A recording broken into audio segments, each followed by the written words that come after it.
A paz do Senhor Jesus, vamos para mais um dia do nosso devocional, que se encontra no Evangelho de João, capítulo de número 13, versículos 34 e 35, que diz: Um novo mandamento vos dou, que vos ameis uns aos outros, tal como eu vos amei.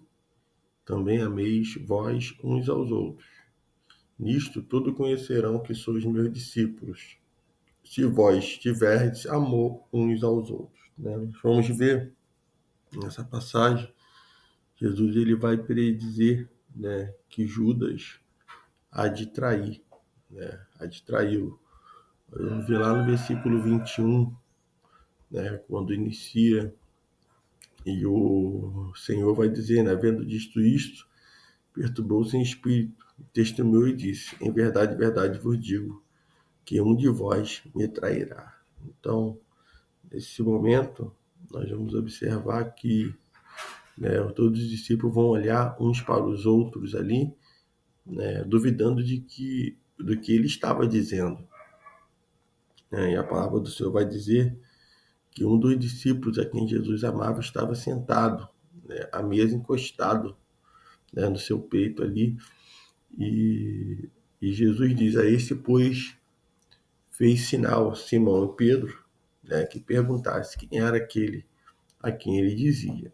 Então Jesus, Pedro ali que é o autor, ou melhor, João, a qual é que era o discípulo amado do Senhor, a quem Jesus amava, esse é João, o autor deste evangelho. Então a evidência aponta isso, que aponta isso, dizendo que João, o autor, que é João, a quem Jesus amava, que o discípulo amado era um dos 12 discípulos. Ele fazia parte do círculo mais íntimo de Jesus, entre os quais estavam apenas Pedro, Tiago e João. Pedro não poderia ser, pois ele é claramente distinguido do discípulo amado em várias ocasiões. Tiago também não poderia ser, pois ele morreu bem cedo, em 44 depois de Cristo, muito antes de dar tempo da teoria de que os discípulos amados não morreria se espalhasse pelas décadas seguintes. Portanto, resta no João. Em acréscimo a isso, podemos mencionar o fato de João não ter sido citado nominalmente em seu próprio evangelho, mesmo sendo um nome tão recorrente nos demais, o que nos leva a crer que ele se identificava por outro nome, o discípulo amado. O fato de que neste evangelho João Batista era chamado simplesmente de João, o que sugere fortemente que o escritor queria que o apóstolo João fosse identificado por outro título. Nós vamos ver que nessa situação, o inimigo ele vai aproveitar, de tudo para poder usar, ali as Judas. E no versículo 26, vai dizer: Respondeu Jesus: Aquele a quem eu der o pedaço molhado de pão, e molhando o pedaço de pão, deu a Judas de Simão, para Simão Iscariote. E após o pedaço de pão, entrou nele Satanás. E Jesus, ele disse, pois Jesus: O que fazes, faze-o depressa. Então, ali, naquela situação, quando diz entrou nele Satanás, já diz que o diabo havia entrado no coração de Judas, no sentido de colocar nele os seus propósitos malignos. Mas agora era Satanás em pessoa que estava incorporado em Judas. Então a diferença entre uma coisa e outra nos mostra que há pessoas que não são, possessas por Satanás, mas que mesmo assim são levadas a agir para o mal, enquanto há outras pessoas que são de fato possessas, de tal forma que perdem o controle de si mesma e passam a agir exatamente como Satanás agiria dentro de seu corpo. É assim que surgem os maiores psicopatas, estupradores, assassinos, né, e maníacos, que por si mesmo não faria tudo o que fazem. Né? Depois que Satanás conseguiu o que queria, né, através de Judas saiu dele, Judas caiu em si e devolveu as moedas de prata. Ele não deixou de ser influenciado pelo demônio e por essa razão teve apenas remorso e não arrependimento. Né? Então, mas é nítido o contraste a partir do momento em que ele passa a ser apenas influenciado e não mais possesso. Né? Então, nós observamos que o inimigo ele é oportunista, né? E ele aproveita essas oportunidades, né? Quando as pessoas estão possessas, né, por demônio, eles fazem coisas, né, que depois quando caem em si, eles acabam percebendo, né, que realmente foi usado pelo maligno. Né? Vamos ver que tudo isso, né, nós vamos ver que o inimigo ele se aproveitou, né, de uma situação, achando até que ali, né, as coisas iriam acontecer e não seria o propósito de Deus, mas esse era o propósito do Senhor, né, que Jesus fosse entregue, mas como nós vamos ver ao longo desta palavra, que ele ressuscitou ao terceiro dia. Então devemos ter cuidado, guardar o nosso coração, né, do mal, dos desejos pecaminosos, né, para não pecarmos contra o Senhor, né, para que assim nós possamos realmente ser livres e não emprestar, né, o nosso corpo para o inimigo, para ser ali usado como até mesmo ferramenta, né, de Satanás. Então vamos ver no versículo 28, e nenhum dos que estavam sentados na mesa entendeu para que ele lhe dissera. Pois alguns pensavam que, porque Judas tinha bolsa, Jesus havia lhe dito: compra o que nos é necessário para a festa, ou que alguma coisa desse aos pobres.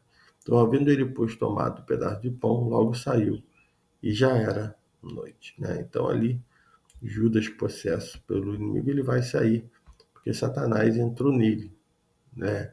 Quando Satanás entra no coração do homem, né? Ele faz coisas, o homem faz coisas realmente sem sentido, né? E ali os propósitos malignos são realizados, né? Então, Jesus ele vai dizer ainda no versículo 33, para onde eu vou, vós não podeis vir, né? Então, quando ele diz aqui no verso 36, deixa eu entender que este lugar para onde Jesus iria era a cruz, né? A morte e martírio. É o mesmo lugar para onde Pedro iria mais tarde. Então a história conta que Pedro, no final da sua vida, ele foi martirizado numa cruz virada de ponta cabeça, né, a seu próprio pedido, pois não se julgava digno de morrer, da mesma forma que seu Salvador.